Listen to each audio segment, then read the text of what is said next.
Hey, good morning. Let's go over today's trade plan. So in the overnight session, we saw that ES remained stuck in a range. Pretty much the story of the S&P and the equity markets right now is that they are essentially balancing within a range and gearing up for a directional move. The main catalyst today is the FOMC announcement at 1 p.m. Central, and until then, we can continue to see this type of price action where we're not really getting sustained moves in one direction or the other, and the market can continue balancing within a range, and then after the FOMC announcement, we get a directional move. But overall, the buyers are holding up the market up pretty well, and we saw some decent strength in the Russell overnight.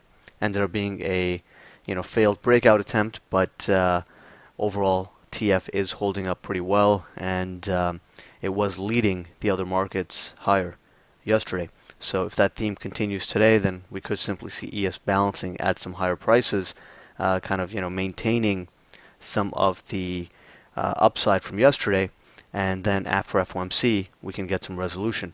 So at this point, heading into the open, we have 26 to 29 as the main support zone on the day. Holding above that area tells us that the buy side is still intact, and we can balance above the initial support zone.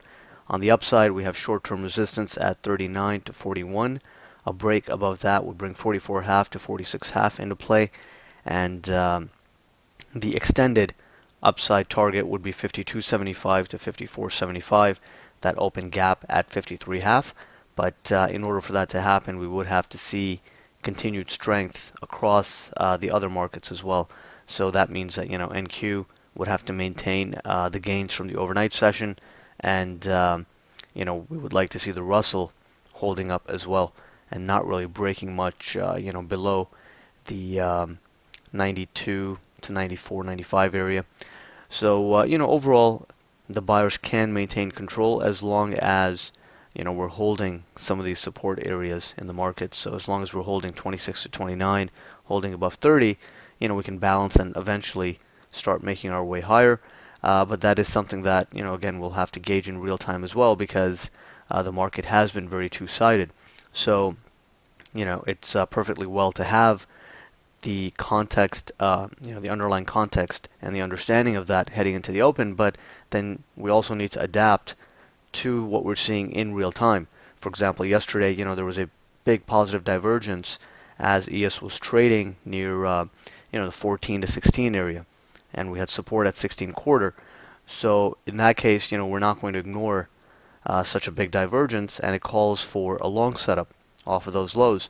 So similarly, heading into today, we have this primary support at 26 to 29, but that assumes that we're not seeing any major weakness in the internals, and the NYCAD is holding up pretty well, and the tick is either relatively balanced or skewed more to the upside.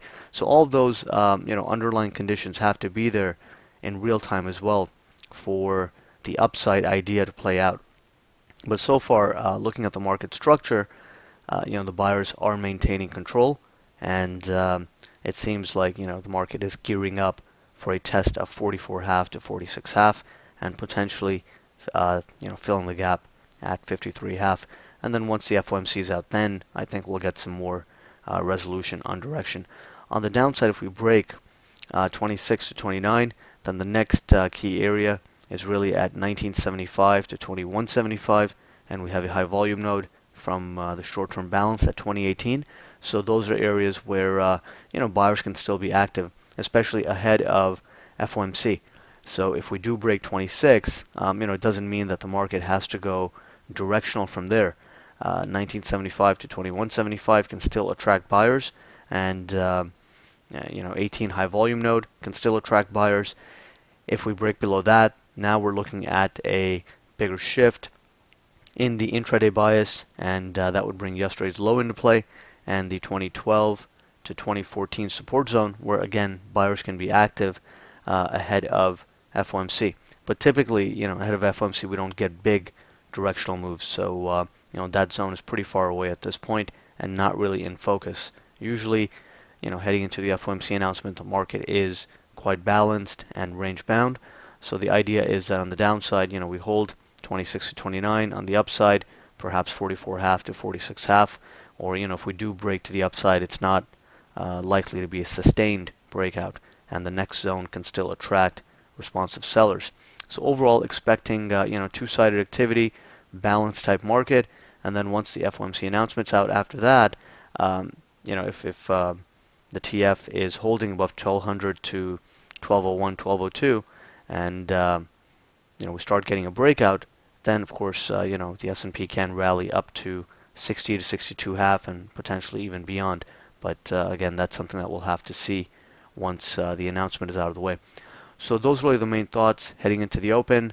Overall, the buyers are maintaining control pretty well, but just understand that this is a two-sided market, and we do have to treat it that way.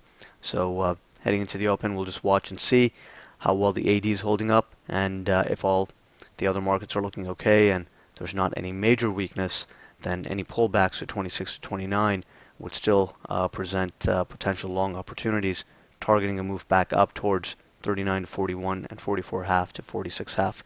So those are the main ideas. Let's see how well the buy side holds it, and we'll take it from there.